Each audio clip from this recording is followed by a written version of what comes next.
it up a bit? Oh, that's good. Hey, everybody. It's me, Kevin Smith. Welcome to Smod Castle Cinemas, where the movies come to play, kids.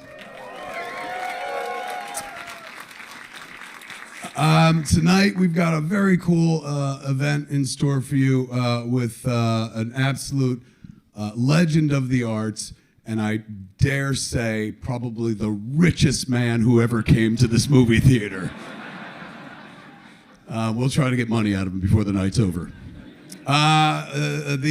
Just a little heads up for some future events and whatnot. I'd be a terrible theater co-owner if I didn't pimp out the next few events we're doing. 1 week from Friday, kids, is the opening of Black Panther: Wakanda Forever.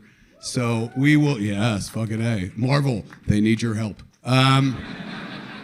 We will, of course, be screening the movie for everybody in terms of general admission, but we will also be holding our very first Merry Marvel Movie Society screening. So here on forward, now that it's Smod Castle Cinemas, every time a Marvel movie opens, I'm a huge Marvel movie fan. We will have a Merry Marvel Movie Society screening. Comes with comics and free shit and whatnot. But more importantly, I intro the movie, and then we watch the movie, and then I do a Q&A for the movie afterwards for a movie I had nothing to do with. We just get to geek out about Marvel together and shit. So Ryan Coogler, the director, won't be here. Kevin Smith, the director, not of Wakanda Forever, will be here taking your questions. So that will be a week from Friday when Black Panther opens up. And then, this is the event, I'm very excited about that, but there's something we're doing on Black Friday, which is called the first annual Black Friday Zack and Miri-thon. Now, you're like, oh my God, they're going to show Zack and Miri all day long. No, that's not it. So it's porn, 24/7. Basically, we just hook up Pornhub and we're like the new Zack and Miri. No, what we're doing is, so you all know a marathon is 26 miles. That's what makes a marathon. It's 26 miles. So the Zack and Miri-thon is 26 aisles. As you can see, we got an aisle here and an aisle here. We're going to have 13 separate sprinting races from here to the back of the theater. Top three prizes, top 3 times win gold, silver, and bronze, and then we just watch the movie. So no, everyone does not have to participate in shit. And if you participate, you'll be signing a fucking waiver, believe me, because if you break your leg, that's your fucking fault. So if you're gonna come and you're like, fuck yeah, I want to race and shit, you're gonna have to sign up. Come a little bit early and sign up. But we're just, the rest of us are going to sit around and watch some athletics and then watch a movie about fucking. That's what life at Smod Castle Cinemas will be like from here going forward.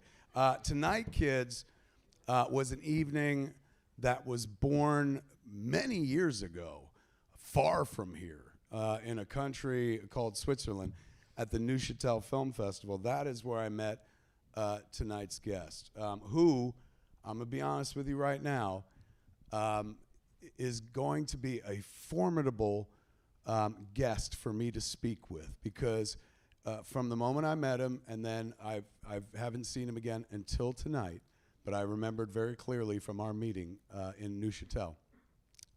I think I may have found a motherfucker who talks more than me. Oh my God, and not only is he talking more than me, it's all fucking rich and interesting. And I never forgot, we were in fucking Switzerland at a film festival where they were honoring Red State, I think it was. But for me, that whole fucking festival was talking to tonight's guest.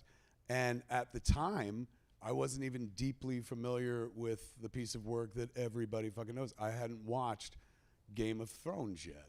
Jason Mewes had bugged me for 2 years straight. He's like, you gotta fucking watch this. I was like, why? He goes, so many dicks in this show. I was like, bunch of assholes? He goes, no, literally just dicks hanging out. I was like, I thought it was about swords. He's going, and fleshy swords as well. That was his whole pitch on Game of Thrones. Watch it for the dicks. So I didn't catch up with it for a couple seasons, and by the time I caught up with it, it was after I met our guest in Neuchâtel. And I was home, and I was like, oh, you know what? He was cool. I love talking to him. Maybe I'll watch that show. And then fucking fell in love with it until the red wedding and then was fucking horrified. And then kept watching, of course. So tonight we're going to talk about, of course, we'll touch on the works that have made him incredibly world-renowned as well as incredibly fucking wealthy. Man owns trains. We'll talk about that later. But this is a story that begins in fandom. That's what I want you to keep in your heads tonight, ladies and gentlemen. We're going to sit here and we're going to talk to somebody who has created the pop culture that we have enjoyed for the last 10 years. We're living in his fucking dreams. There ain't anybody in this room don't know what Westeros is at this point. And the rest of the world at this point knows what Westeros is, thanks to that TV show.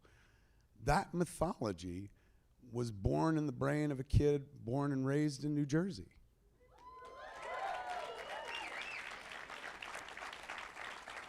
So as we sit here and chit-chat tonight, and as you listen to story after story, remember that this guy, while being an insanely talented legend and an icon, shares something, almost on the DNA level with mostly everybody in this fucking room, man. We're from the same fucking place. And that dude dreamed of a whole fucking different place. He was from Bayonne, which must be the model for Westeros. But everybody, no matter what they do in this world, gravitates there from a position of fandom. In order to be it, you have to see it first. So ultimately tonight is going to be a story of fandom, and I'm going to read you something right now that goes back, to the 60s. This may be some of the first published work of our guest tonight. We'll find out.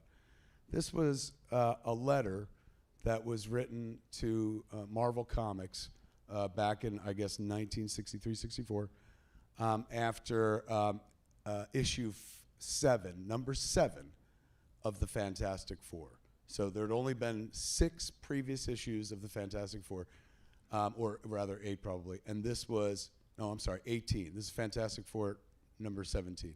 Only been 16 prior issues. Then this letter was written based on this issue, and it goes like this. Dear Stan and Jack, and of course we're talking about Stan Lee, a dude I was lucky enough to know, and the great Jack Kirby, the two of the greatest fathers of the Marvel Universe. Dear Stan and Jack, Fantastic Four number 17 was greater than great. Even now, I sit in awe of it, trying to do the impossible, that is, describe it. It was absolutely stupendous, the ultimate, utmost. I cannot fathom how you could fit so much action into so few pages. It will live forever as one of the greatest Fantastic Four comics ever printed, ergo, as one of the greatest of all comics. In what other comic mag could you see things like a hero falling down a manhole, a heroine mistaking a toy inventor for a criminal, and the president of the USA leaving a conference that may determine the fate of the world to put his daughter to bed? The epic story, spectacular and exciting as it is not all that made this mag so great. The letter column was top-notch too. This motherfucker's such a nerd, he was praising the letter column. The letter column was top-notch too. I nearly died when I saw Paul Gambasini's letter. You've really made him change his tune. That letter was a far cry from the one printed in Fantastic Four number 9. Then there's your cover. I mean, that's deep cuts, bro. To know the story of the comic, to know these characters, great. But this guy memorized the letters that other people wrote, and he was like, remember that one asshole from issue 9? He sure fucking came around, Then there's your cover boast, the world's greatest comic magazine, all in caps. Brilliant. You were just about the world's worst mag when you started, but you set yourself an ideal, and by gumbo, you achieved it. More than achieved it, in fact. Why, if you were only half as good as you are now, you'd still be the world's best mag. George R., only one R at those days, not rich enough for the second fucking R. George R. Martin, 35 East 1st Street, Bayonne, New Jersey, to which they wrote back, we might as well quit while we're ahead. Thanks for your kind words, George. And now it's time for our favorite department, where we talk to you straight from the shoulder, and they just fucking moved on. Thanks for the kind words, George. They had no idea that the young fan who was writing them a letter would create his own mythology that would stand shoulder to shoulder with Marvel's mythology in our current pop culture landscape. Ladies and gentlemen, him being here brings our house more honor than this house can possibly bear. Welcome back to New Jersey, Bayonne's George R.R. Martin.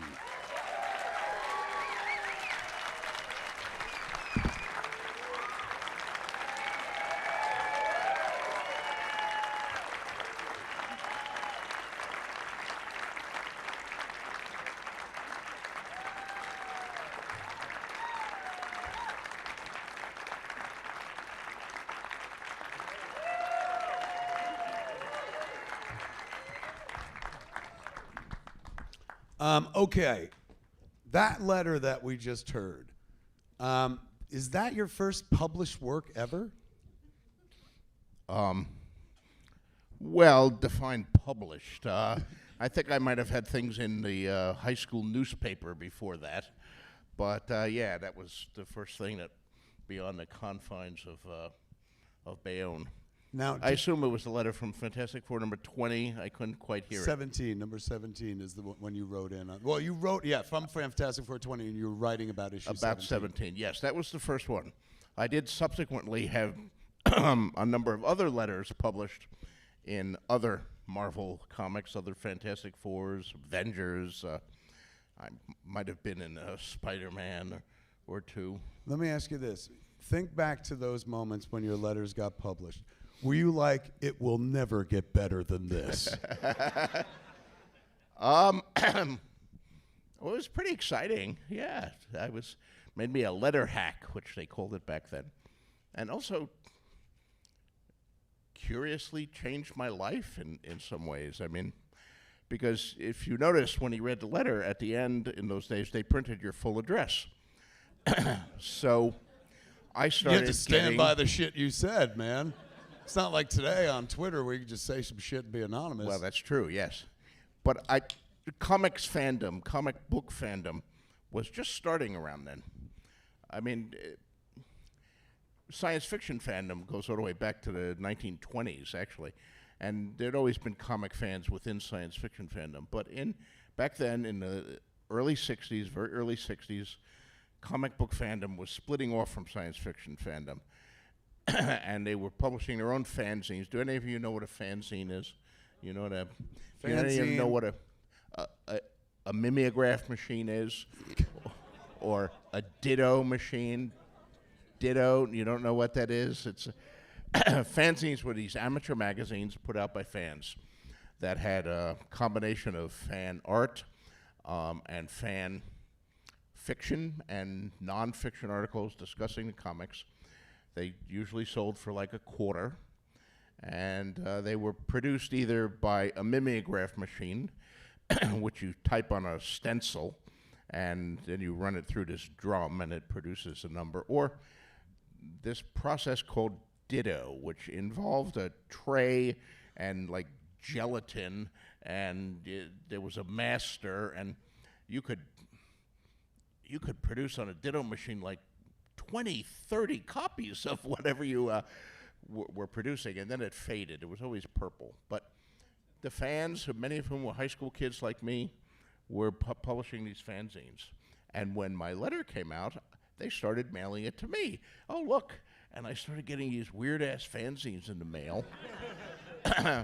And some were better than others. And some of them, they had articles in them and they had fiction in them. And I want to be clear here because people have criticized me before here because I don't like what is today called fan fiction. And if any of you know what fan fiction is, it's basically copyright infringement. Where you take some character that you like and you write stories about them that are not part of it. And I don't like that, but I wrote fan fiction for the fanzines, but the term was defined differently in those days. Fan fiction was just fiction written by fans. We didn't steal Superman or Batman or the Fantastic Four or write stories about them. We created our own characters. And these early fanzines had fiction in them, some of which, honestly, was really bad. Really bad. And that's good for me. It was good for me because reading it led me to say these words that fundamentally changed my life. And I think many aspiring writers say these words at some point, which is you're reading and you say, even I could do better than that. And you write stories and you send them off and they accept them. And yes, I could do better than that. The people liked my stories and they wrote, I didn't get paid anything. You know, if I was lucky, I got a free copy of the fanzine.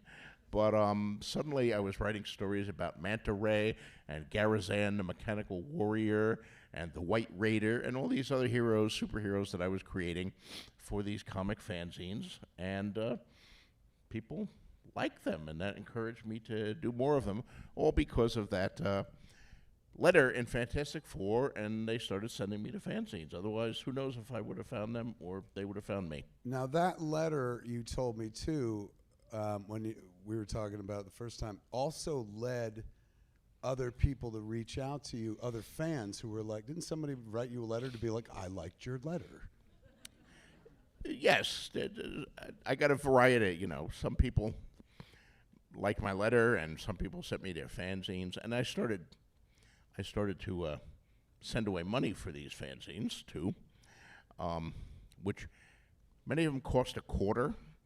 I didn't have, you know, I was like 12 years old. I didn't have a checking account. So if I wanted to buy anything, I actually had to send $0.25 through the mail. And you didn't want the quarter bouncing around inside the envelope, so you scotch taped it to an index card. And they were called in fandom sticky quarters. And if you published a fanzine, you got a lot of sticky quarters because the scotch tape left the thing on it. So I sent away the sticky quarters, and I got more and more fanzines. And in the back of it, sometimes, besides the stories and the articles, there would be ads for people who were selling comic books and, you know, back issues and things like that. And I discovered the Fantastic Four with issue number 4. It suddenly appeared. I'd never heard of this company before. Marvel, they weren't even called Marvel then. They didn't have a name. And who the hell were these heroes? They didn't have costumes, but they looked interesting. And then I had to find issues 1 through 3, and the only way to do that was there were no comic book shops. You had to hope that someone would be selling them in the back. And I also was reading the DC comics. So one of the big changes in my life is my dear friend Howard Waldrop, who Howard lives in Texas. He lived in Texas then. I lived in Bayonne.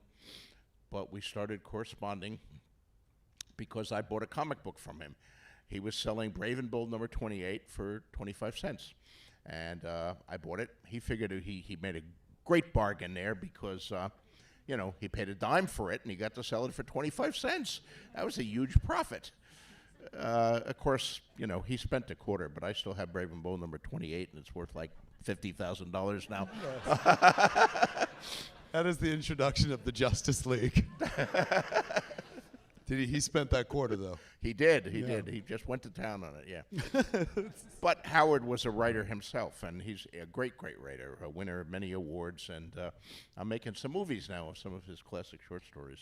He still lives in Texas, and I still don't. But you started as pen pals. You start corresponding Yes. because of the sale and stuff. John F. Kennedy was in the White House.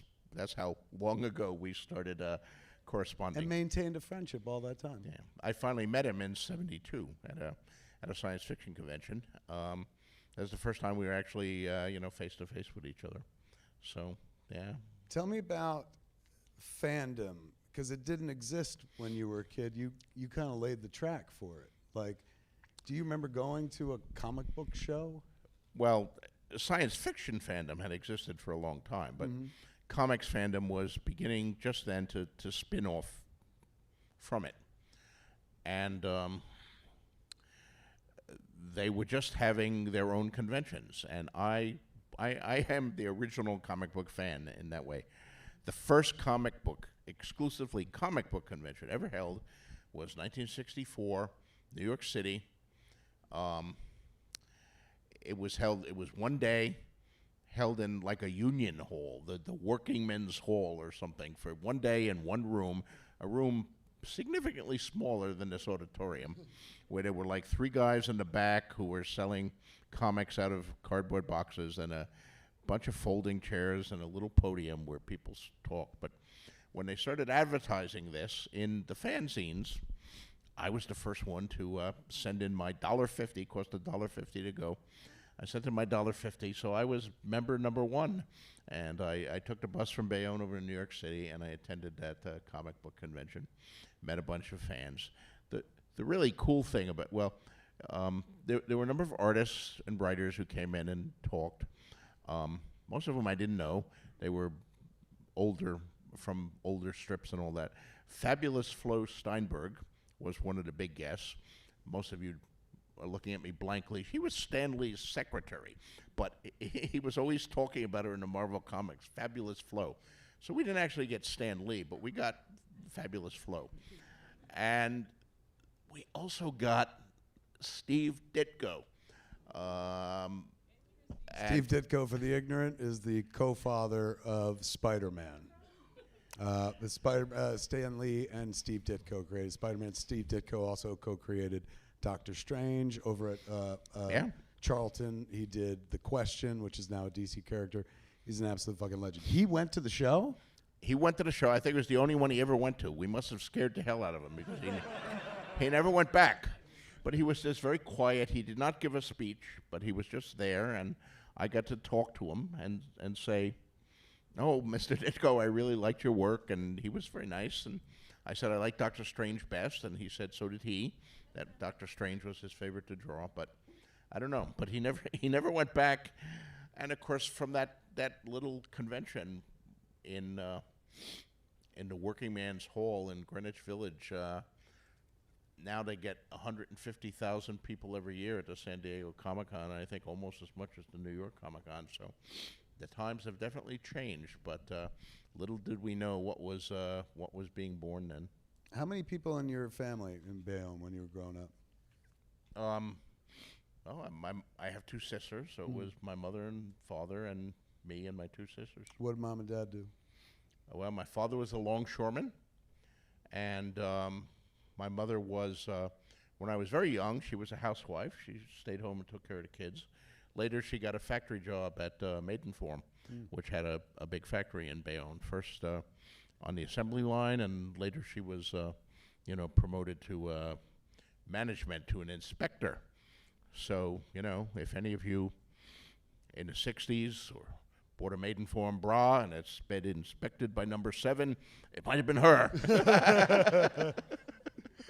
What did your sisters do? I'm asking because where's the writing come from? Who introduces you to the notion of, hey, you could create things, you could write. You don't have to just read, you could also write. I really have no idea. I think I may be a mutant, a radioactive mutant or something.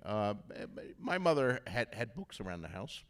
I don't think my father ever read a book that he didn't have to read for school. Right. But I've been making up stories since as long as I can remember, longer than I can remember. And because I am a pack rat and never throw basically anything away, you would probably be seeing me on an episode of Hoarders, if not for the fact that I've made a fair amount of money, so I can keep buying additional houses to keep my stuff in. It's not hoarding if you spread it out. That's right. So I still have some of these weird-ass things that I wrote when I was little. I have in one of those black and white school books, with the pebbled black and white covers. Marble composition notebook. Yeah. I wrote an encyclopedia of space, in which I drew planets, and then I wrote in block printing beneath what was on that planet. I did not have the artistic talent of a Jack Kirby or a Steve Ditko, nor did I know how to use one of those things to make a circle. So I just sort of drew a circle freehand, and my planets were kind of lumpy. But I, colored Mars red and, put rings around Saturn. And then would write below, Mars is the red planet, and it has Martians, and but of course, there were 9 planets back then. That was before Neil deGrasse Tyson kicked Pluto out. So I had the 9 planets, but I had a lot more pages. So then I started inventing planets from the TV shows that I was watching, like Flash Gordon and Rocky Jones, and inventing my own planets, which had, names that seemed to have no vowels in them.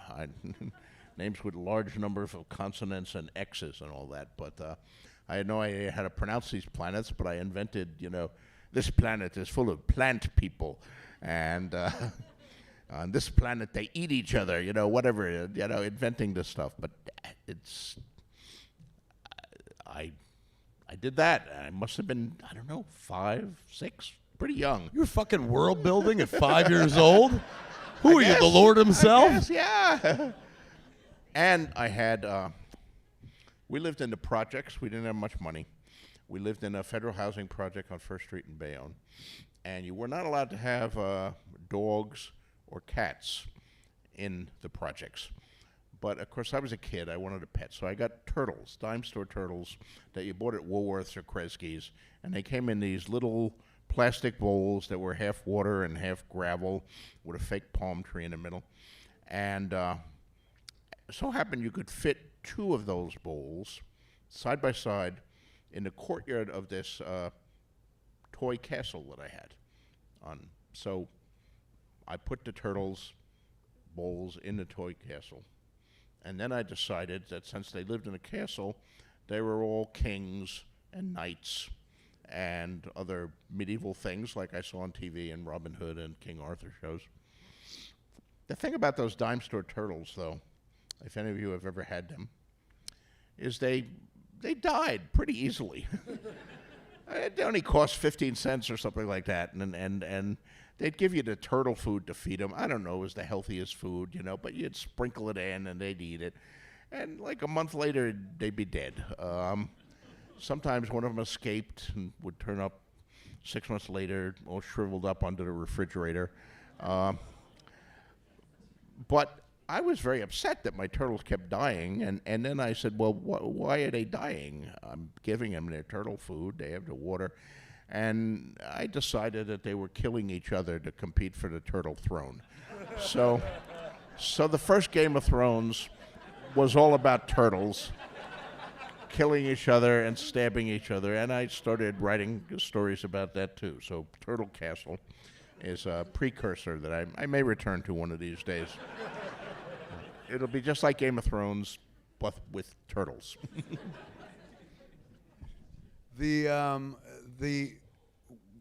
Since you were writing in letters to comic books and then started writing fan fiction, that version of fan fiction for zines, when did you start thinking this could be a job? I could do this for a living. Nobody in your world wrote for a living or were in the arts for a living, were they? Nope. So then why did you think that it was a viable gig? Well, that's a good question. I'm not sure I know. There was a certain point when I was in kindergarten, I got an award for a drawing I made of a cowboy and a horse. And that made me think maybe I could be a cartoonist. But I actually couldn't draw. I don't know why they gave me the art award. Maybe everybody else was even worse than me. But I had a lot of details on that. I think my mother explained, well, you drew the saddle and the reins and all that. And so maybe that was it. I loved science fiction, even as a kid. But for a time, when I was a kid, I thought I wanted to be a spaceman. I wanted to do it, not write about it. And we did not have, of course, as you can see, I'm really, really, really old. I lived in a different era, and we didn't even have the word astronaut. That came in with the Mercury 7 later. They invented that word. We were spacemen. I wanted to be a spaceman, maybe a space ranger like Rocky Jones, my favorite show. Other kids wanted to be cowboys or cops or something like that, or what their father did. Some of them had, fathers who I knew not for a minute did I ever want to be a longshoreman like my father, and go down the docks and unload ships all day. I saw what that did to him when he came back. But at some point, I guess I realized I'm not going to be a spaceman or an astronaut, but I could write stories about spacemen and astronauts and superheroes, when the comics came along. So I started doing all of that. Even then, I didn't know if I could make a living from it. I remember, I think I was in high school one year, and I was playing with the idea of writing fiction, and the English professor said, okay, I want all of you to research what you think your job will be when you're grown up and come back. And so I researched fiction writing. And now, mind you, this was in like 1963. But I researched fiction writing and discovered that the average fiction writer in America made $1,200 a year from writing fiction. Even in 1963, you could not live on $1,200 a year. I knew that wasn't going to work, so I better do something else. But I was good at English and stuff, so I went to when I got to college, I majored in journalism. I'm good at words. I'm good at writing, so I'll write. There were a number of science fiction writers in the history of the genre who had been journalists, worked at a newspaper during the day, and then weekends and nights wrote their science fiction stories. And I kind of thought that would be my path. What was the first thing then that you got published that you were paid to write? How old were you?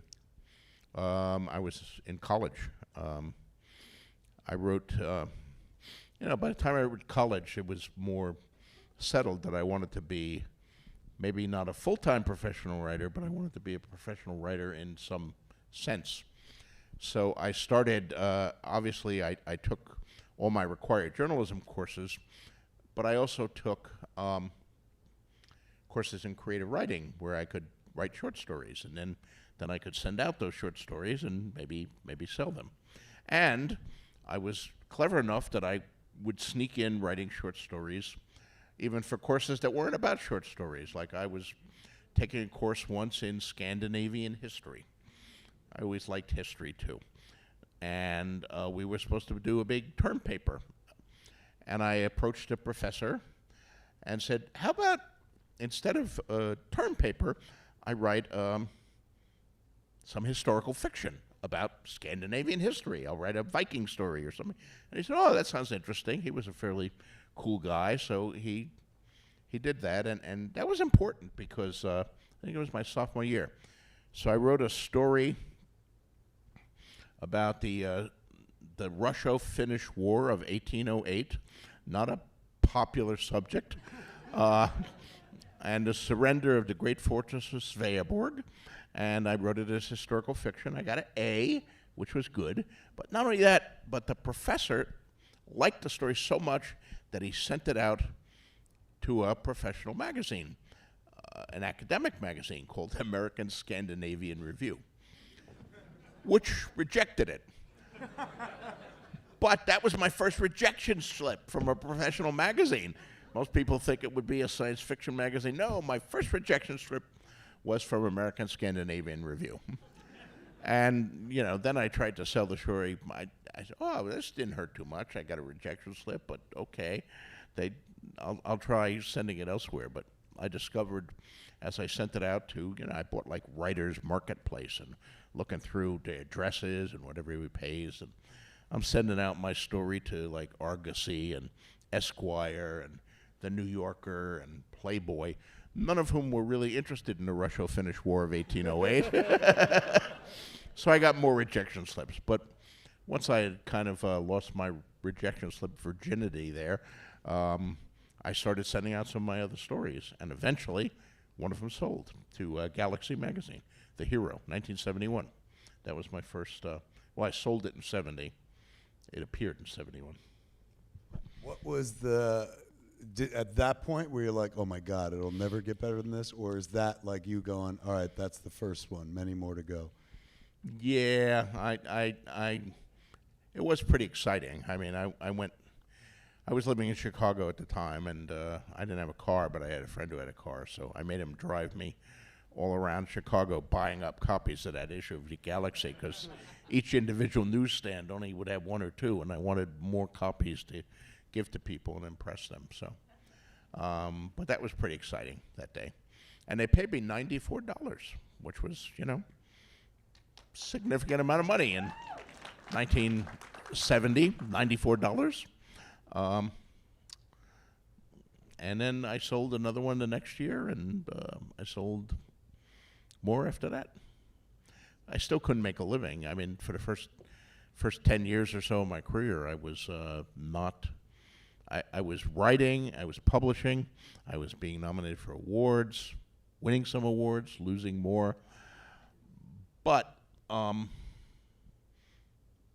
it was a supplement to my income. I had to do a day job to pay my share of the rent and to pay the mortgage and all that. It wasn't until 1979, the end of 79, that I rolled the dice and said, okay, I'm doing pretty well now. Let's see if I can make it full-time as a writer. Let's talk about writing for a second. People ask me from time to time, like, what's your schedule? Do you sit down? How do you do it? For people that have never done it and they're like, that sounds fun. I would like to make stuff up as well. Do you have a schedule? Or when people ask me, I tell them, like, you can't stop me from writing when I want to write something, because it's just joy. Like, I'd rather be writing than doing anything else. Somebody was just like, yeah, right, you'd rather write than fuck? I was like, yeah, that's what makes me an artist, motherfucker. Like, yeah. I don't know that I'd go that far.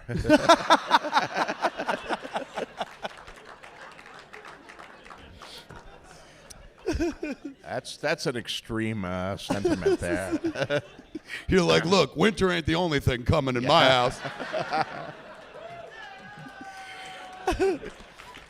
How do you go about it? Do you and I'm talking about the early days, not now. Did you, like, I'm going to set aside time, especially in a world where you had a job? Most people maybe listening would be people who are like, ooh, I would like to do that, but I also have a job. How did you balance real life and fantasy?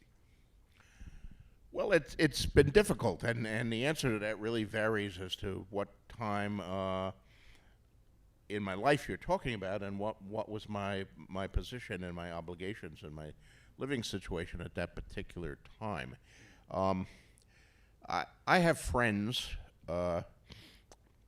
who I occasionally hate because they have this gift, who can write anywhere and any time. I have friends who write 4 pages a day, no matter where they are. If they're traveling, they write 4 pages on their airplane. If they're in a hotel, they write 4 pages there. 4 pages every day, 365 days a year. They write. They can turn it on, they can turn it off. I have friends who can juggle multiple projects at one time. I have a screenwriter friend, dear friend, back in New Mexico where I live. She can work on a novel in the morning and a screenplay in the afternoon and a short story in the evening. 3 different projects in one day. She works on all of them. I can't do any of that shit. When I'm writing, when it's working for me, I don't want to be disturbed. I can't write. I have tried. I cannot write on trains, ships, airplanes. I cannot write in weird-ass hotel rooms. I even can't write at home if I'm going to be interrupted. I want to be left alone. Just me and the computer these days, or the typewriter in the old days, and don't bother me. And it's always been that way. And I can't say even that writing is a joy. There are joyful days when it really comes alive, and the characters are coming alive in the scene, and the words are pouring out of you. Feels good. But there are not a lot of those days. There are also days where it's hard. And I sit down and I read what I wrote yesterday, and this is shit. Why am I pretending I can do this? This is terrible. And I wind up rewriting the whole thing, and and I do that for several days, and then I go to my wife and say, "Where's my talent? What did you do with my talent? Did you put it somewhere else? I can't find it anymore." But then I have a Smart man good day. blames his wife, just like that. Yeah. Then I have a good day. So there's usually a rush. I haven't felt this in a long time because, as some of you may know, A Song of Ice and Fire is not finished. I have 2 more books to write. But We weren't going to talk about that, by the way. I promised this would be the one place that people weren't going to ask about that book. But I'll tell you, man, everyone gets on your dick about finishing the book. I say this proves what an amazing lover you must be. Because you make shit last, George. Like, you're just edging us all with that last book. I like that. Good explanation. Yes. I'm going to steal that. Tell Colbert that shit. No, when I'm writing a short story, which I did predominantly when I started, or even a novelette, a novella, and eventually I got onto novels, there comes a point where the end is in sight, where I've crested, and suddenly I pick up speed, or historically I did this. I'm talking now 70s, the 80s, the 90s. Maybe I've been writing like a page and a half a day, but suddenly I find I'm writing 3 pages a day. I'm writing 4 pages a day, and God, at that last day I wrote 10 pages, and they're pretty damn good, and then I get to write the end, and that's the climax. But when you're writing a novel, it doesn't come quite as often. And when you're writing this gigantic 7-volume kind of thing, I really want to get to that point where I can finish it and it'll be done. And God, that will feel good for at least a day until I reread it the next day and decide it's all shit. But yeah. So,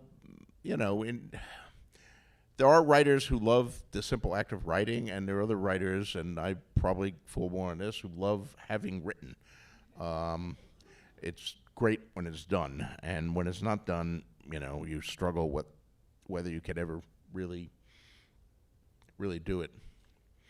One of the things back in high school and grade school, when I was writing my space encyclopedia and Turtle Castle and all that, and even a little later that when I was writing stories, is a lot of them were never finished. Because, I don't know, you go through this, in your head you can see the story, you know what the story is. And God, it's beautiful. It's like a platonic ideal. It's a shimmering, wonderful story, and it's moving, and it's poetic, and it's true, and it's going to be the greatest story ever told. And then you sit down there with the typewriter, and you're trying to write it, and it's not as good as it was in your head, and you're struggling with it.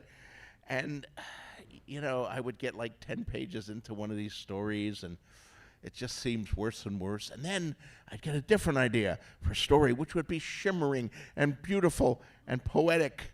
And I would put the first story aside, and I'd start writing a second story. And then I'd abandon that too after a point. I'm going way back to my childhood, with to my very early days with that. But then I bought a book of interviews with famous science fiction writers and all that, and there was a piece by Robert A. Heinlein in there. And he had his, I think, 5 rules for being a successful writer. And his first rule was, you must write, which seems pretty basic. But I meet a lot of people who want to be writers, but they never get around to writing, So you must write. That's the first one. And his second rule, which is the one that really impacted on me, you must finish what you write. And I'm still dealing with that all these decades later, but it did inspire me at the time. I said, okay, this short story is not the greatest short story in the history of Western literature like I wanted it to be when I started, but I'm going to finish the fucker anyway and send it out and make myself do that. Heinlein's second rule, and that made a huge difference in my life and my career. You've undoubtedly prepared not even a meal, but a pop culture buffet with your work. First, of course, in the book field, and then other media discovered it and fucking went running wild with it. But you're a trendsetter, and you've written a mythology that the world has embraced. What does the chef eat before he makes a meal? What do you ingest that you don't necessarily spit out in your work, but what inspires you? What do you watch when it's time to be entertained? What do you read when it's time to be entertained, when you're not writing? When you're just a fan. You started as a fan, so I imagine you go back. And I still am. I still, you know, I love books probably more than anything. That was my first love as a writer, and I think I'll always return to that. But I still read voraciously. Of course, I read a lot of science fiction. I read a lot of fantasy. But not just that. I also read mystery stories, and I read history, popular history. I read historical fiction. I read classics of literature. And, you know, a lot of stuff. I read a lot of nonfiction. Journalism, which is, oh, God, so depressing these days. What's going on in this world. But I read all of that, and I go to movies. I own a movie theater. I owned it before he did. You too? Yeah. Actually, I remember when we met, you were talking about, you're like, I own a movie theater. You make movies. You should come to the movie theater. It's in Santa Fe? Santa Fe. What's Jean the name of it? Cocteau Cinema. The what? The Jean Cocteau Cinema. Jean Cocteau Cinema. It was Santa Fe's original art house. Started back in the 70s, and, you know, passed through several hands. Finally went under in 2006.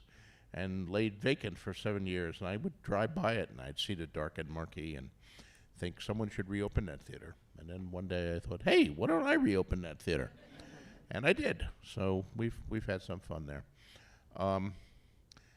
Also, you know, I'm a baby boomer, and we were the first television generation. So, yeah, I've always watched television. I grew up on television, you know. Now I'm making television, and television has changed 17 times since then, but it's still, you know, it's still the medium that really unites us. Maybe less and less, because now we have 314 channels or streamers or cable things. I mean, back when I was a kid, I lived in the New York area, so I was lucky. I had like 7 channels to choose from, you know, the 3 networks plus PBS, plus all the independent channels that I could watch. Most areas of the country only had, if they had the 3 networks, they were lucky. Some of them only had 1 or 2 of the networks. Now we have so much choice. I've seen that change even in my fields of science fiction, fantasy. You know, there was a time as recently as the 80s when, if you were a science fiction fan, you could kind of read all the science fiction being published in one year. And you could certainly read, even by the 80s, you could read all the important books. You kind of knew which books were important. So you would go to convention and you would, there's a new book out by Poul Anderson, or, Highlands has another book. And everybody would have read it at the convention, and you could discuss it, you know, what you liked, what you didn't like, which writers were better, which writers were not so good, etc. There were literary disputes going on then, the old wave versus the new wave. You can't do that at these conventions anymore. There's more science fiction being published than ever before, more fantasy, but people are by and large not reading the same books. So you go and excited and say, hey, this new writer, did you read this book? Get blank looks. And then they say what they read, and you give them a blank look. But what's replaced that, of course, is film and television. And one of the last shows to do that was Game of Thrones, and now House of the Dragon. You go to a convention and you say, did you see House of the Dragon? Yes, I saw it. And you can talk about it. You can say, it's a piece of shit, or it's the greatest thing ever made. But there's a common parlance where we're united around these popular culture stories, and even ones from preceding, that go back half a century now. Things like Star Wars and Star Trek, and they unite us as a culture. We talk about them the same way previous generations talked about the latest novel from Hemingway or the latest serial from Charles Dickens in Victorian England. That's the center of our culture. So 79 is when you were like, hey, I can quit my job and actually be like a professional writer for a living. Right. So that's 2 years after Star Wars. So you see Star Wars just as a guy who likes sci-fi. What'd you think of it when you saw it? Well, I like Star Wars quite a bit. The first one, which I still call Star Wars, I haven't got used to calling it A New Hope, but at the same time, I didn't necessarily think it was the great. I mean, Star Wars contains a lot of ideas in it that I've been reading for the last 20 years. A lot of Dune. Dune and a lot of other space opera. I mean, but that was partly the thrill of it. I mean, you saw that cantina scene. I said, oh, I've read about this in 50 different science fiction stories, all the aliens in the weird-ass cantina. But it was great to see it on the screen because we hadn't really seen it that way and done so well. Also, Star Wars transformed the science fiction field because it made so much money. And there was actually kind of a false spring in the world of science fiction writers and fans around the time of Star Wars, because it's like we'd been reading this stuff all along. We knew how great it was, and now the world knew how great it was. And what did that mean? That meant all of us were going to become rich because, hey, they like Star Wars. Now they're going to go out and read Ray Bradbury, and they're going to read Robert A. Heinlein, and they're going to read me. Ooh. But it didn't really work that way. They just wanted more Star Wars. But it did have If only some they effect. gave us more Star Wars, man. I mean, fuck, what a good idea. Yeah. But it did have a huge impact on the field and on my career. I mean, I published that first story of mine in 1971, and I did not write a novel right away. I continued to write short stories because I didn't really have the confidence to attempt something as major as a novel. And my short stories did quite well. I sold almost everything I wrote, and they started putting me on the cover of magazines, and I was nominated for the John W. Campbell Award for Best New Writer. I lost. I was nominated for the Hugo Award for one of my stories. I lost. I was nominated for the Nebula Award for one of my stories. I lost. But I was getting nominated every year. And then in 75, what the hell? I won. Yay.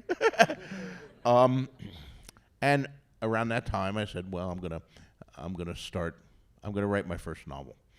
So I wrote my first novel. I did not, interestingly enough, the way most people in the field wrote novels then is they would write like 3 chapters in an outline, they'd give it to their agent who would sell it, and then you would have a deadline to do that. I was too leery even then about my ability to finish an entire novel because they were kind of long and stuff, and I had all this history of, broken stories and so forth. So I wrote the whole book and then delivered a finished manuscript to my agent and said, look, here it is.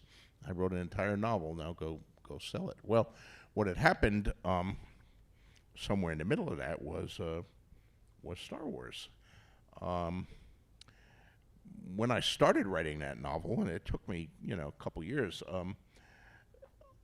a first novel by a writer, a new writer, which I was at the time in the 70s, you'd maybe get $4,000 as an advance on it. Maybe I was a Hugo Nebula loser. Maybe I would get 5 because I was, that had been a good strategy about it. Publish all these short stories, and then it's not just, oh, here's a book by someone you never heard of. It's, oh, here's a book by that famous short story writer. So you get a little more of that. And I remember I was almost finished, and I ran into Harlan Ellison. Any of you know who Harlan Ellison was? He was an amazing, yeah. Harlan Ellison was for your money, one of the best science fiction writers of all time, or just one of the best writers of all time. Yes, yeah, he would hate being called a science fiction writer. Right, He would that's true, come my on bad. stage and disembowel you. Yes, But Harlan was also very encouraging to new talents and things like that. And he ran into me at a convention, and I said, well, I'm almost finished my book. And he said, yes. And it was big for writers' rights, you know. Okay, and when you finish that book, you get $10,000 for it. Don't take a penny less. And I said, $10,000? You crazy? You know, I'm hoping I'll get 5. You know, they'll probably just give me 4. My friend got 4 for his. My other friend only got 3 for his, and he's a pretty damn good writer. I'm not going to get 10. No, you insist. You get 10. You know, well, I thought he was, you know, speaking out of his ass there. But when I finally finished it, my agent took it and he offered it to 4 publishers, and an auction got going, and I got $30,000 for it. So suddenly it became feasible for me to think maybe I can make a living at this thing if that's what it's going to be. If I'm not going to get $4,000 for a book that takes me a year and a half to write, but yeah, I can maybe do this. So I did. When did early TV come calling? I don't mean Game of Thrones, but we were talking earlier this evening. I was delighted to find out we all know the Twilight Zone. I grew up, of course, watching the reruns on PIX, the black and white version. But in the 80s, they did another version of the Twilight Zone on CBS in the early 80s that I would watch like religiously with my mother. Anthology series with weird ass fucking stories.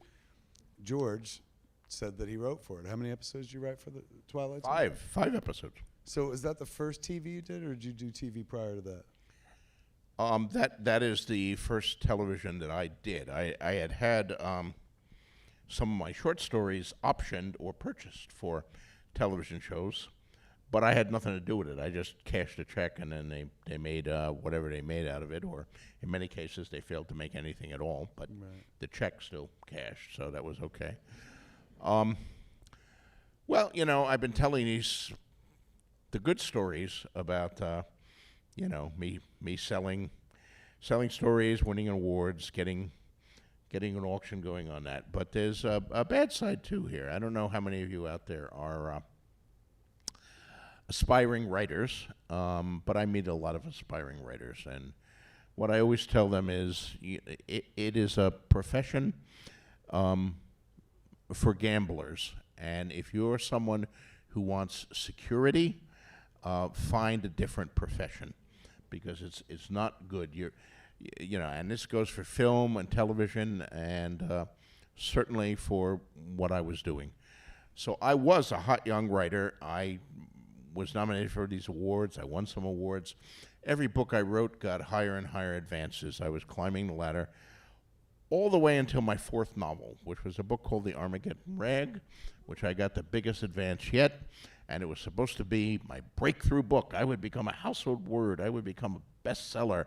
And they put out this book, and it got great reviews. It was nominated for the World Fantasy Award, and hardly anyone bought it. It was a total commercial failure. And then I discovered that just one commercial failure canceled like 10 years of success. Suddenly, nobody wanted to buy my next novel. Nobody was interested. Oh, yeah, he wrote that book, and nobody bought it. Fortunately, one person who did buy it and liked it and wanted to make a movie of it was a television producer named Phil Daguerre. And Phil had been around TV for quite a while, but he was a big science fiction fantasy fan. He was also a big Grateful Dead fan. And Armageddon Red is a rock and roll novel. And Phil optioned that book so he could write a screenplay and make a feature film of it. Well, he did write a screenplay. He never got the film financed or made, but I met him as a result of that. And then, like a year later, Phil he'd worked for Stephen J. Cannell and written for his shows for a number of years. He was a big producer on Baa Black Sheep, and then he created his own show, Simon and Simon, which was a huge hit. He created Whiz Kids, which was not a huge hit, but was groundbreaking. It was the first show about teenage computer hackers before partly anybody had a computer. And then CBS liked him, and they said, well, Phil, what do you want to do next? He said, I want to bring back the Twilight Zone. And oh, okay, yeah, we own the Twilight Zone. So Phil brought back the Twilight Zone, and he did something very unusual. He didn't just turn to professional television writers. He got a number of them on board, but he also went to a lot of guys in the science fiction and film thing who had never written a teleplay in their lives, and said, hey, you like the Twilight Zone? You want to do something for the Twilight Zone? And one of them was me. And I said, well, I love the Twilight Zone, Rod Serling, but I don't know how to write a teleplay. I've never even seen a teleplay. And Phil said, it's easy, I'll send you some. So he sent me a bunch of teleplays, and I looked at it, and yeah, I think I could do this. Next thing I know, I'm writing a Twilight Zone script. And it came along just at the same time, because suddenly my career as a novelist seemed to be over. No one wanted to buy that, but now I had a new career. So I go out west, and I'm in LA, and I'm writing television scripts for the Twilight Zone. And that was rare synchronicity or something like that, but it certainly changed my life. How long were you? Did you do other jobs for TV after Twilight Zone? Yeah, I was off and on involved in TV for about 10 years there. What were the shows they brought you on? Well, I did first. I did Twilight Zone for second half of the first season and all of the shortened second season. And when we were canceled, I figured, oh, that's it. Twilight Zone was unusual. It's not like writing for T.J. Hooker or something like that. It's every show is different. It's an anthology show, and it's all very science fiction, fantasy. There wasn't a lot of that on TV in those days. So I figured I was one and done. But as it happened, ABC was in the process of bringing in a very hot British show, been a British TV movie called Max Headroom that they wanted to develop. The fuck, you worked on Max Headroom? I did, yes. And the Brits came over who had created Max Headroom, but they'd never worked on American television.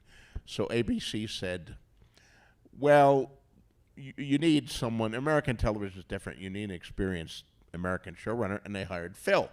And Phil brought over his entire Twilight Zone staff. So next thing, I found myself working on Max Headroom. I did 2 Max Headrooms, neither one of which you ever saw because they were not produced, which still breaks my heart. But that I have never seen. You people who out there probably don't even know what Max Headroom was. But it was way ahead of its time. How many people remember Max Headroom? Put your hands together. For those of you who are like, what the fuck is it? It was Matt Frewer in a plastic makeup affair. Right. And they would do digital effects with him where he'd be like, I'm here and stuff like that. And it was, first it was a British TV show. Then they brought it here. Then he was like a He was Coke everywhere. salesman. He was the spokesman for New Coke. He was on the cover of Time magazine. He was like the hottest media personality in the world for like 6 months. And then the show came on and people didn't know what the hell to make of it. It was way ahead of its time. And it was like kind of cyberpunky and took place 20 minutes into the future when there were hundreds of TV stations. Who could imagine that? Hundreds of TV stations. So it didn't last very long. But I really wish they'd made, I wrote the Christmas episode called Xmas, and that was in pre-production when the show was canceled. It would have been fun if they'd made that. You get paid, right? Either way, you I did wrote get paid, it and you yes. get paid. Yeah, I got paid. Thank God, because I hear you're hard up for cash these days. And then after that, I went on a show called Beauty and the Beast. You worked on fucking Beauty and the Beast, too? Ron Perlman, Linda Hamilton. Yes. Yeah. That show was huge. That was, we did that for 3 years. I wrote 13 scripts for that. And, there's a lot. That would be very much up your alley. The more I think about that show, man. Was that now, at that point where you're like, Jesus Christ, I've reached the top of the mountain. It'll never be better than this. Or did you have ambition? Did you know there was more? No, I had ambition. I did want the top of the mountain, I guess. when you work in television, it's very different than books. When you write a book, it's just you and the blank page, and you're everything. Television or film is a collaborative medium, and you always have people above you giving you notes, giving you suggestions, other writers in the writer's room, the showrunner, if you're on a show where you're a showrunner, have a showrunner, the studio, the network, the sponsors, the censors, they're all weighing in. And, I dealt with it. That's the job is. I'm sure most of you have bosses and all that. But I was coming from a world of where I was the boss when I read a novel. There's I have editors, but it's mostly me. So at a certain point in this process of working for these shows, the ambition grew in me to be the showrunner myself, to have my own show that I would create. Rod Serling created Twilight Zone. Beauty and the Beast was created by Ron Koslow. Max Headroom had the Brits, and then Phil DeGuerre. I wanted my own show. So, and I had climbed on all these shows that I'd been. I'd climbed the ladder. I started when I was first hired on Twilight Zone on staff. My title was staff writer. Now you know that's the lowest title you can possibly have because it's the only one that has the word writer in it. After that, you become a story editor and an executive story editor and co-producer. Oh, you got the P word. Producer, very important word. I still remember when I was made, it was on Beauty and the Beast that I was made co-producer. And I remember saying, who is the other co-producer? And no, you're the only co-producer. I can't be a co-producer unless there's another co-producer. Well, no, not in television speak. Co just means, you're not quite as good as a producer. Executive means you're a little better. So, there's little words here. So I went from being a co-producer to a producer and all that. But at the end of this thing, Beauty and the Beast was canceled before I could become a showrunner, but then I went into development. And for the next 5 years, I wrote feature films. I wrote television pilots. I had one television pilot film, but not picked up a series. I had a number that they love it, but they didn't make it. And I made a lot of money, but it was emotionally too unsatisfying. I discovered that I needed, I guess, the applause. I needed, no matter what they paid me, spending a year of my life creating a television show and writing episodes of it, and nobody ever sees it except 4 guys in the room. It was so frustrating, They was like my stillborn children. Do you have stillborn children? Do you have movies that you never got to make? I have a list of shit that I've announced and never done. It happens. Honestly, it's like, it's a miracle you can get anything, It's a miracle you can get anything fucking made, let alone all the things you talk about wanting to do. And oftentimes, like, my shit has to be manifested by me throwing my hat over the wall and talking about it years before it happens. Like, there's a thing, and we're going to do it. And the more you talk about it, the more real it becomes. And that's how I proceed. So, yeah, there's some stuff that has never seen the light of day. It happens. Yeah. So, in the 90s, after 10 years in television and film, I went back and started writing what became Game of Thrones. That when it happened? So after TV, you're like, you know what? Sort of after a little overlapping. I was doing TV, but I was also starting to write this book. How does that? And I had no deadline. I had no contract. I was just writing it in my own time. So I actually began Game of Thrones in '91, and then one of my pilots got picked up. So I put it aside for a couple years. But when I came back to it, it was still very fresh. So, why dragons? Why not? Yes, dragons are cool. I like dragons. I actually, you go back to the early beginnings and you wonder about that. There was a very early stage of me writing Game of Thrones where I thought I would not have literal dragons. I would have, we had the heraldry. We had lions and dire wolves and all that. And I would have one house that would have the dragons, the Targaryens, and I was playing with the idea that maybe this is my science fiction idea coming. That maybe the Targaryens had some kind of psionic power, like they were like pyromancers, and they could manifest blasts of flame mentally, like in Firestarter or something like that. And that's why they were identified with dragons, but there would be no literal dragons. And I remember I showed it to a friend of mine, a wonderful fantasy writer who lived in Chicago, Phyllis Eisenstein. She read the chapters, and she said, "You have to have the dragons. You can't just do it without the dragons." And she made a good case, so I did it. Sadly, Phyllis died a couple years ago, but she was a very talented writer who deserved more attention than she ever got. But she Her was legacy is she gave you a fantastic fucking note, man. She did, yes. That was a good note, yeah. That was a good note. What I would imagine, like Jason Mewes, when he was trying to get me to watch Game of Thrones, he was talking about, you have to watch it. It's historical. Do you get people who think that shit actually happened? Because you're so rich with detail that, like, I've heard the expression, people like, well, back in Game of Thrones days, and it's like, that never fucking happened. Well, I do read a lot of history and historical fiction. And a lot of the stuff in particularly Game of Thrones is based loosely on things that happened in real history. But I've never actually written historical fiction beyond that story about the Russo-Finnish War of 1808. The one that was such a hit. Because you know what happens in historical fiction. And I like to surprise my readers, and also sometimes the things that really happened are not satisfying. I can figure a better end or a better twist. But I take that. So Game of Thrones is based to a great degree on the Wars of the Roses.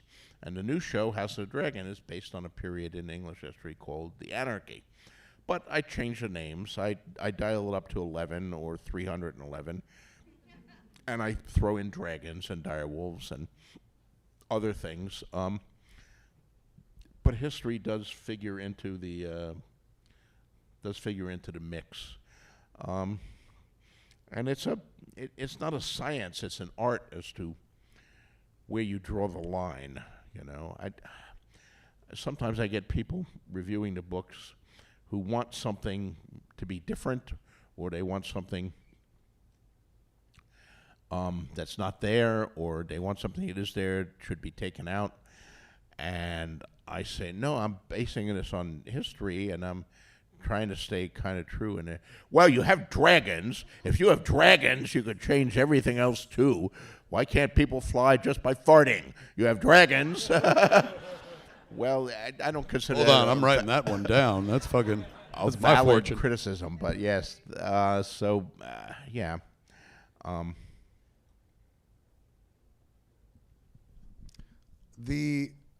When you put out the first book, Yes.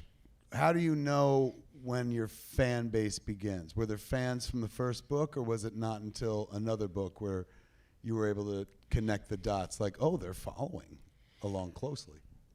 Well, there were readers from the first book,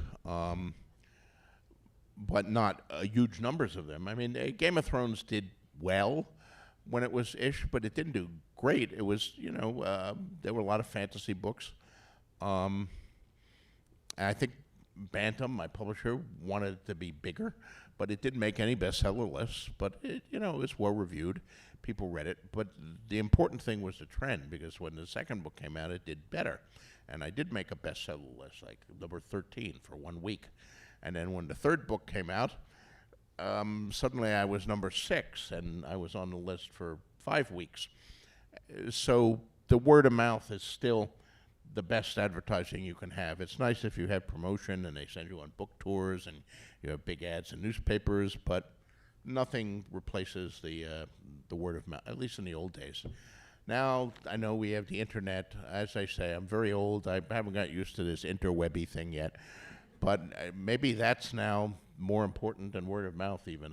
It's hard to say. It's such a weird world to me out there. But it built, and that was important too. I remember, of course, when the show hit. If you have a television show, and it's a successful television show, then all bets are off. Then, once the television show hit, the books were already, #1 bestsellers, but then they just moved on to the list for a decade, all of them, and they stayed there because of the power of television. It is the dominant, culture of our age, popular culture. It's the thing that everybody's watching, everybody's talking about, and it reaches millions and millions and millions of people, not just here in the United States, but all around the world.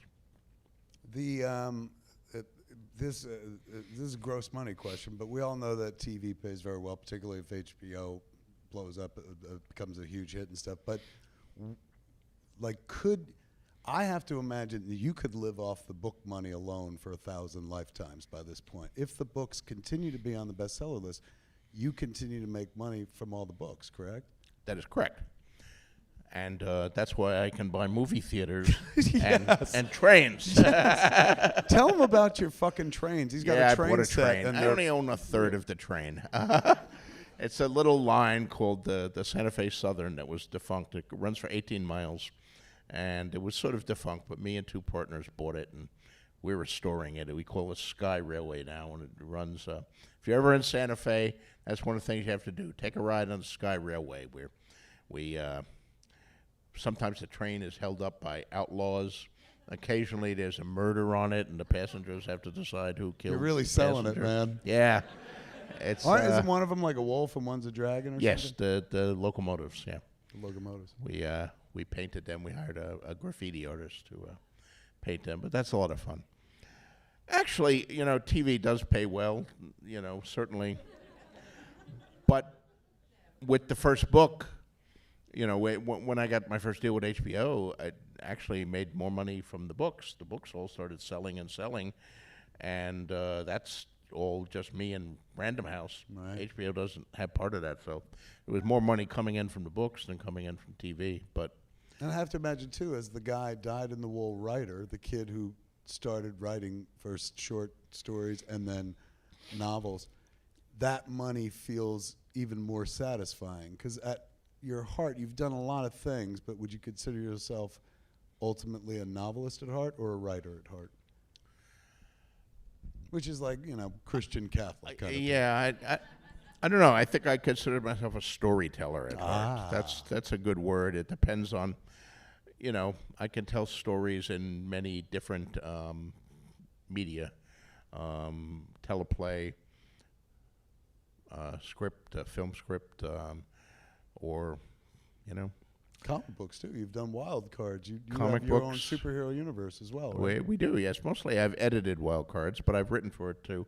That's been going even longer than Game of Thrones, and we hope we'll have a Wild Cards TV show on soon. But it's very hard always talking about film projects and television projects because you never know if they're actually going to get on or not. It just seems so promising and exciting, and then someone changes or they put it before a focus group or don't like it or and then it doesn't get made at all. So I hesitate to talk about forthcoming projects that I don't know are going to be real, but I'm always juggling like 8 different projects here. I mean, we're doing more successor shows to Game of Thrones and House of the Dragon. We're developing a wildcard show. Dark Winds I'm executive producer on that. That's on, yay. That's on AMC. We're working on the second season of that now. And there's a movie based on one of my old short stories that's going to be shooting in Poland in about a week. So in the Lost Lands with Mila Jovovich. Oh, look at you. And man. Dave Bautista. So that's cool. Well, you're finally on your way, George. Yay, me! That letter that they published of yours in Marvel back in the day, Fantastic Four, about Fantastic Four number 17. You're listed as George R. Martin. Where'd that second R come from? I was a Catholic And Is that your confirmation name? it is. No. Oh my God, I'm Kevin Patrick Thomas Smith. Yeah. So wait, you're a Catholic kid too? Well, I was. I can't say. No wonder all those motherfuckers die at the red wedding, man. That is so fucking Catholic. Yeah, I used to be one as well. Why'd you leave?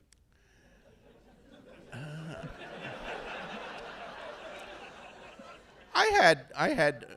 Oddly enough, it was a very liberal pope, Pope John the 23rd, who was a good pope, I think, and who convened the Vatican II Council, and they made many changes, which were good. They introduced the mass that didn't have to be in Latin and things like that. Turn the priest around. Right.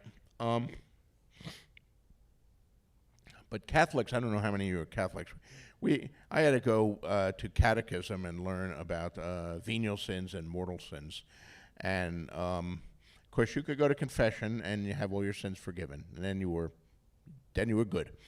But if you, died with sins on your soul, then you went to, it depended. If there were venial sins, as they called them, then you just had to go to purgatory for 800 years or something like that. That's what I was aiming for purgatory. Right. But if you died before going to confession with a mortal sin on your soul, you burned in hell forever. There was no getting around that. And there were a number of mortal sins, including, the big ones that you'd think, like murder and stuff like that. But there was also eating meat on Friday was a mortal sin until Vatican II. And Vatican II took it off the list of mortal sins, which was good.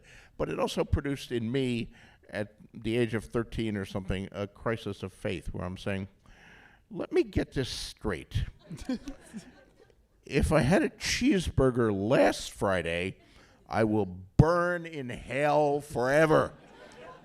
If I have a cheeseburger this Friday, I'm good. That just made me think, no, I can't believe this stuff anymore. Now you know how we all feel about legal weed.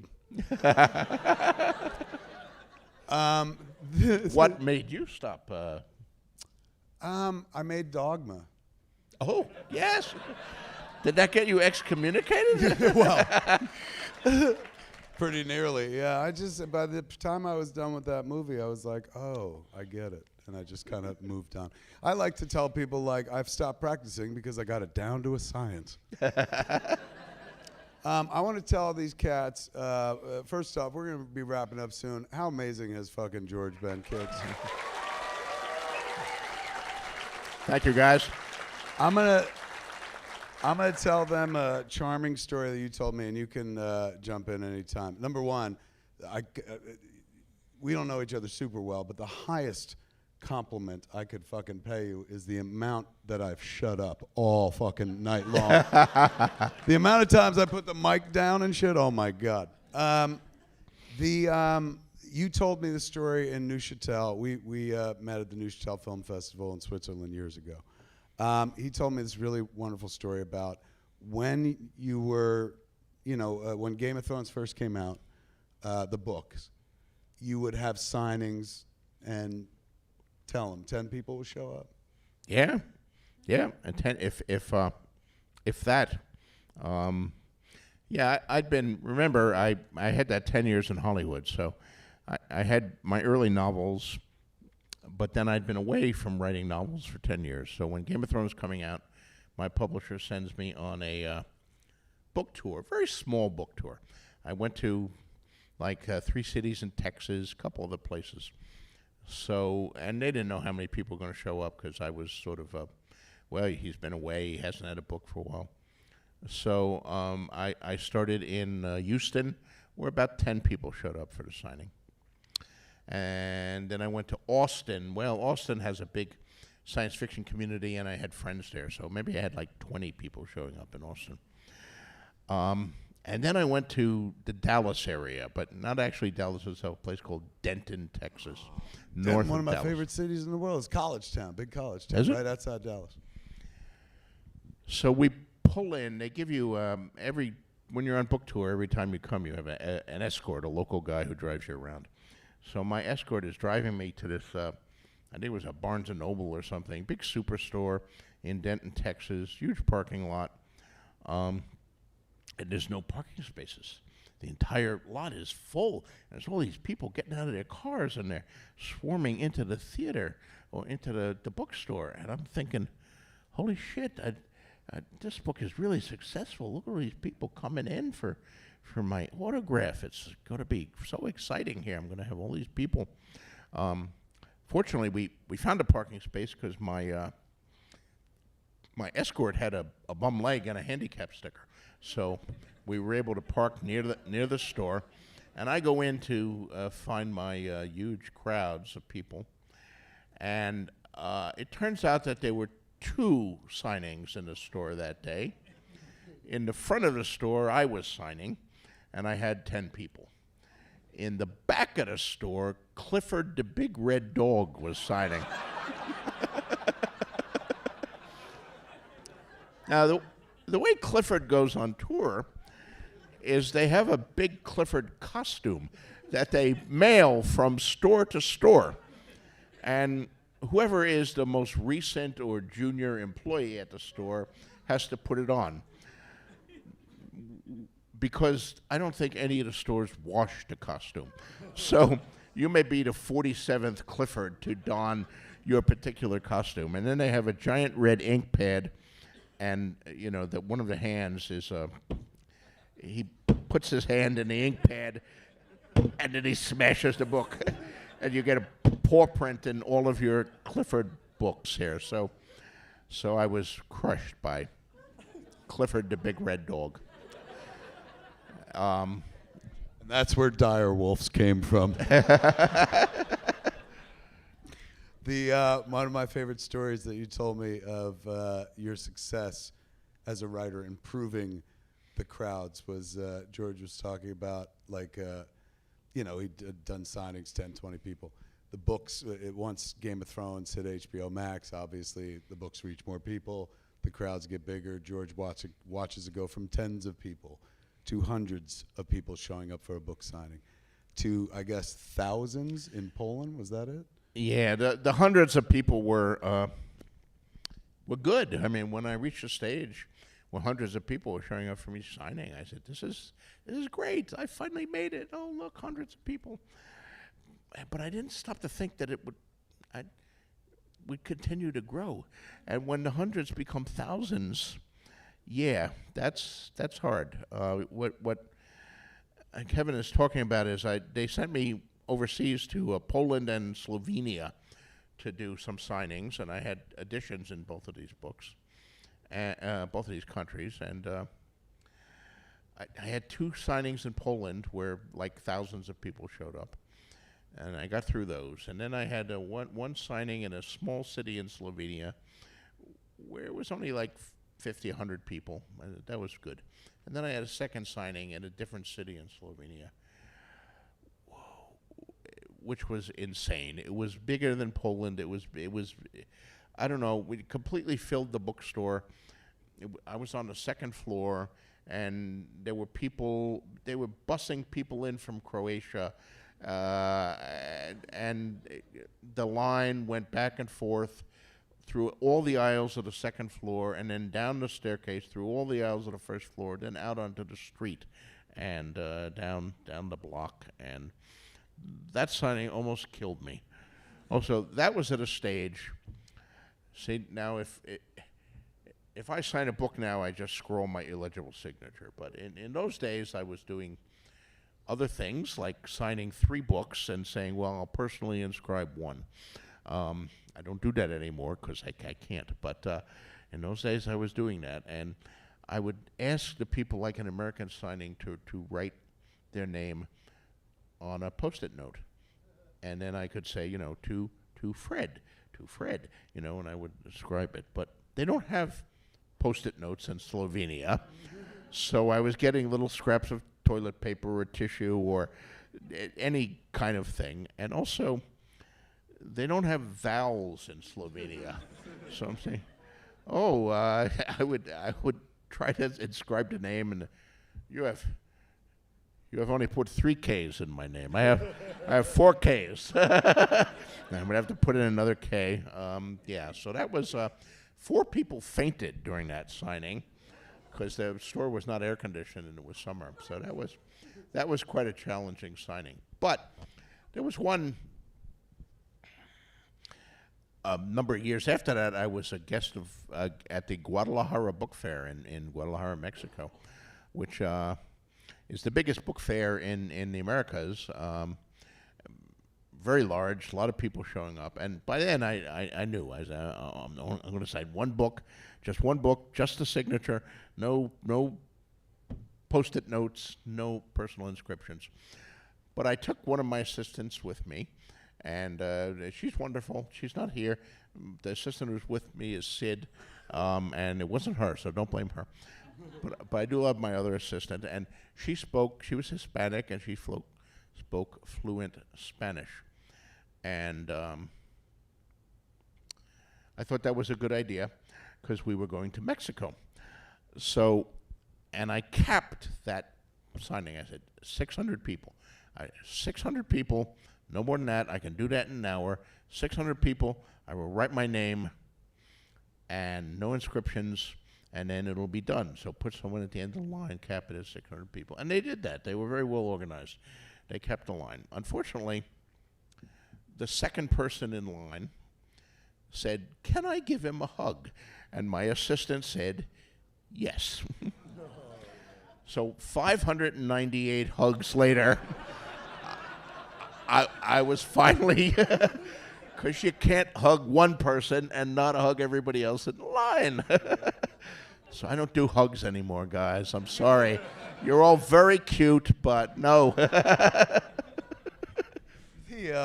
And that's why you kill so many characters in Game of Thrones, because those fucking hugs. I remember you told me the story of you were doing a signing. It went so fucking long.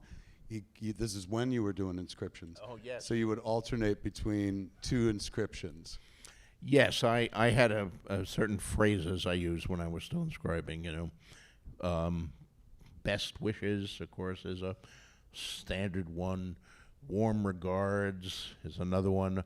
Occasionally I would write, keep your sword sharp, or winter is coming, kind of things. And that was at that one in Slovenia, yeah, where I, at a certain point in like the 8th hour of signing, I looked down and I was writing, wishes is coming. Best winters. Fortunately, many of them had only limited English, so they didn't know what the hell I had written in their books. Now you're going to broadcast this. I'm going to get in trouble. My Slovenian fans are going to come after you. You shouldn't have made me tell that Look story. at the book and be like, wishes is coming. What the fuck? Before we let you get out of here, the guy who introduced me and begged me, I was talking about in the intro, to watch Game of Thrones, Jason Mewes, dyed-in-the-wool fan. We do a podcast that just dropped today called Father's Day. And the idea of the podcast is Jay just found out him and his wife Jordan are about to have their second child. So they're not here. Don't applaud for them. No, you can applaud them. They're wonderful people. So Jason has been trying to figure out what to name the kid. And you have come up with amazing fucking names. I don't know. You want to give me that responsibility? I think I'm ready to put his new child's life on the line and say, you may name it, George. Well, I could play it safe and say Jon Snow. He could get away with a John, right? Aegon? You want to go with Aegon? Aegon the Conqueror? Aegon the Conqueror Muse. That'll work. The kid will have a lot to live up to. That's for damn sure. Everyone here tonight, I'm sure, appreciates the journey that you took us on here in this room.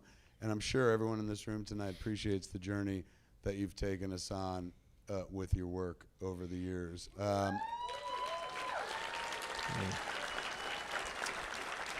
And I think I probably speak for everybody in the room who's from the great state of New Jersey when I say thank you for giving us something to be proud of. All this state fucking had was clerks. And bar pies, the Jersey bar pie. Yes, Hey. you're absolutely right. And Atlantic City, you're all right. It had a few fucking things, but And it's true. the boss. That's the true. boss. Yeah, I don't know who he is, but still. Yes, of course, we've had Bruce Springsteen, we've had Bon Jovi, but honestly, think about it. Like Game of Thrones has permeated the entire, not just culture, but the planet. Everybody knows this fucking show, and its secret origins lie in the heart of a kid from Bayonne, New Jersey. Thank you for taking us on that journey. Ladies and gentlemen, give it up for the one, the only, George R.R. Martin. Thank you, guys.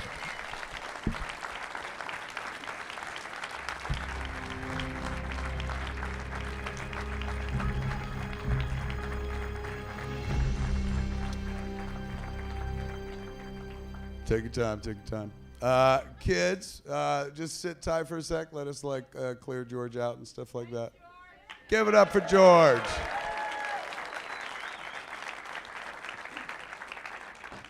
All right, he's gone. How fucking awesome was that?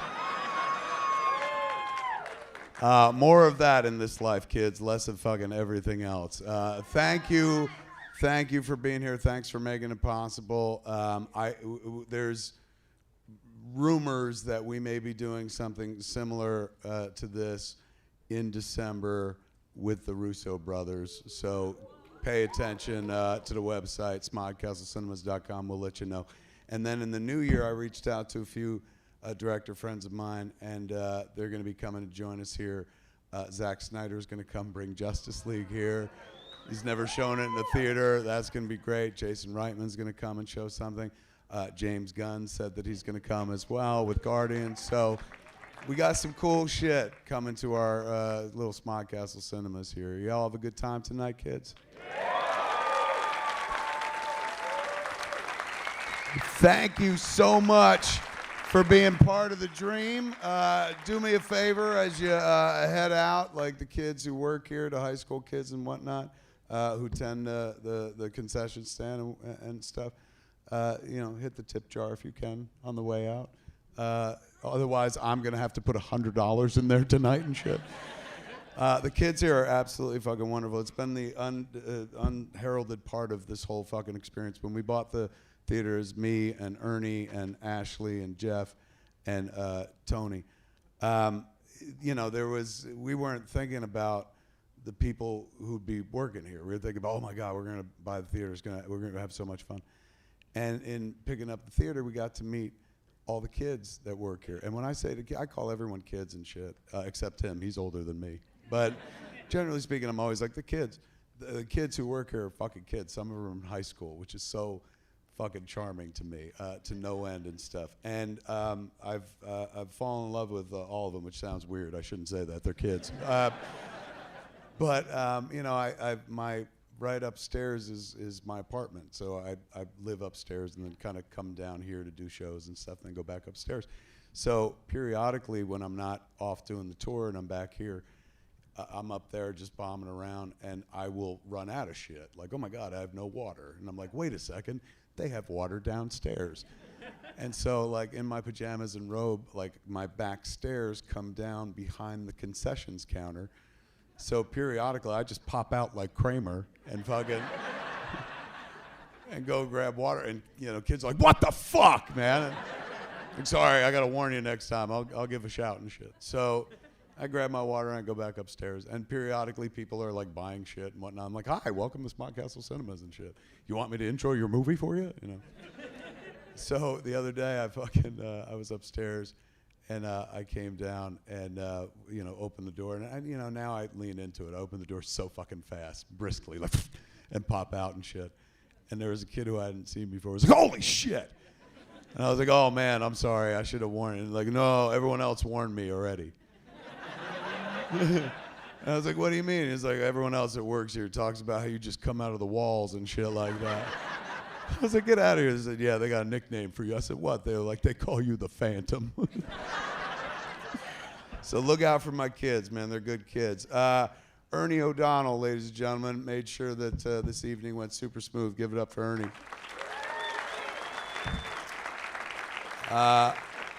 For those who are watching at home streaming, or if anybody wants to go home and watch this when it's all done, because we shot the whole thing, we can only do that because of Josh Roush. Give it up for Josh, everybody.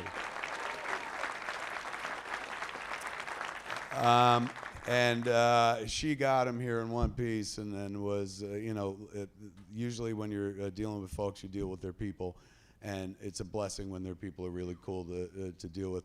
George's person is Sid. Give it up for Sid, everybody.